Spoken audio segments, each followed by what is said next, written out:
It does feel like that he had a little bit of a board there. Mendoza was probably up there pretty high.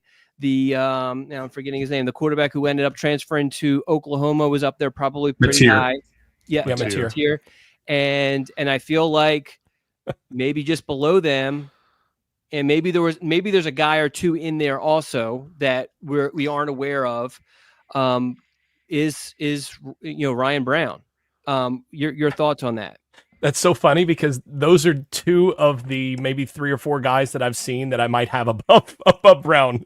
I mentioned, I have not seen everybody in that 32 guys above him, but going down the list, I'm like, no. And then I get to Mendoza and Mateer, and I'm like, yeah, I'd probably have Mateer above him. Mendoza's kind of a coin flip, but I'd probably have him above him as well. Mm-hmm. And not many others. And the thing is, there's some similarities there, especially between Mendoza and Browne. They're very, very similar prospects. Sizes, but mobile, yeah. Yeah. So, you look at some of these others. Connor Wegman, I would have below Browne, partly because of injury history and partly because of what we saw at Texas A&M. And look, if Jimbo Fisher's not getting a ton out of you, even when you're, he did well when he was healthy, but didn't light it up. Mm-hmm. Fisher gets a lot out of his quarterbacks. You can say a lot else about him, but he gets a lot out of his quarterbacks. Mensah, I've heard different things in terms of just locker room questions. I've never been super blown away by Mensah. And Mensah is a guy that watch him a bunch at Tulane because I thought there might be a chance he could follow him to North Carolina. So I definitely paid attention, and I was not blown away. And I'm really surprised what Duke paid for and all that, but hey, that's, But do we believe those numbers are real? I mean, that is obscene. Yes, I believe those numbers are real.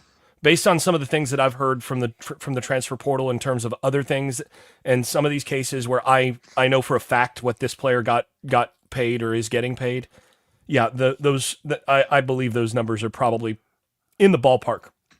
Jeez. Jackson Arnold is up there above Browne. There is no way I would have him above Browne. And so I look at this and I see with Browne the reasons that I'm guessing Belichick went after him. In the little bits of stuff that I saw on in what he did at Purdue, in his limited exposure at Purdue, number one, he's 6. The frame is there, and for Belichick that matters. Mm-hmm. He's always believed in that, when possible. But secondly, he's a 4.5 guy. Yeah. Like he probably runs. I mean, his huddle claims 4.49 from high school. He's probably a legit 4.5, like mid to high 4.5 guy. He can move. I'm not saying this is who he is as an overall prospect, but you're talking about like Josh Allen type frame and speed kind of combination in terms of just that toolishness. And then he got rid of the football quickly when he had the ball in the pocket. Mm-hmm. Those 3 things alone, that's going to get Belichick's attention. And then you add, he's got, plus level arm strength, went 14-1 in Florida's top division, which is good football. And, as a high schooler, and, his dad played in the NFL. So now you've got all of those little factors. And for Bill, that's going to be one of those things where a dad who played in the NFL for a quarterback especially is going to matter, because that's going to tell you about what kind of exposure he's had to hard work and the culture of playing at a top level. So those are all things that I look at and I go, yeah, this looks like the kind of thing that Belichick is going to go through the tape of every one of these guys. And I'm looking at this list. The number 2 guy on the 24/7 list is Luke Kromenhoek, who's transferring out of Florida State. Yeah. Another one I wasn't too thrilled about, but I'm baffled at why he's number 2. Yeah. I mean, it's not even like if it came between him and Browne, we're talking about like 2 or 3 tiers removed. Yeah. Because Kromenhoek doesn't have a clock. He stands in and his pressure to sack ratio this year when he did play was around 45%, which is, usually above 15% is bad. 45% was the worst in the country by 15%. Like, if you don't improve your clock, you're never going to be a good quarterback. And that's hard to improve at this level. So, I look at that as an example. I look at the defensive end from Delaware, who I saw his stuff and I really liked because of the motor and because of the get off at his size and frame, and what he could play a little bit of inside, 4 technique in a pinch. He could play 5. He can play out, and with that motor, he's going to play a lot. This looks like and sure enough, that's the kind of guy that Belichick goes out and offers. So I'm just seeing a lot of, he doesn't care about what the rankings are. He's trusting his eyes.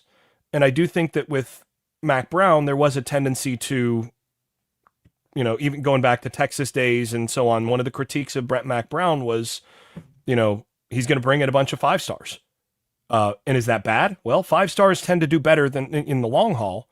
But Belichick just does not care about those numbers. He thinks his evaluation sense is better than the people who are evaluating for the services.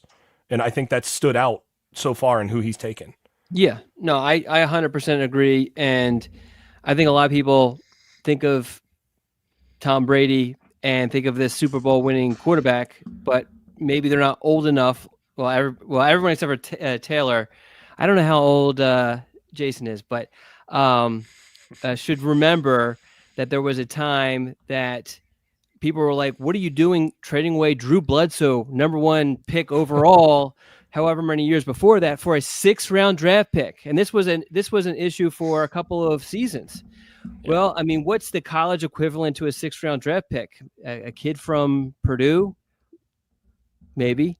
So I'm not saying he's Tom Brady by any stretch of the imagination, but just the not giving a damn, which is what Jason's kind of getting to, and just kind of trusting his process. It's kind of there's some parallels there. Yeah, and I do remember actually having fights with people about Tom Brady and saying, I thought Brady was one of the best quarterbacks in that draft, and we're gonna have to go to the tape. We're gonna have to. That sounds like revisionist history. I've got guys from high school. We used to play NCAA football after film on Saturday. And I played a lot with Michigan in those days, and Michigan's starter was Drew Henson on the 99 former Yankee NCAA. And what I would do every time I would get with Michigan is I would immediately sub Brady in, because I was like, I think Brady's awesome. So well, I mean, maybe you were one of the ones that saw it, but I think if Belichick thought that Brady was going to be, what he turned out to be, he probably would have drafted him a little bit sooner.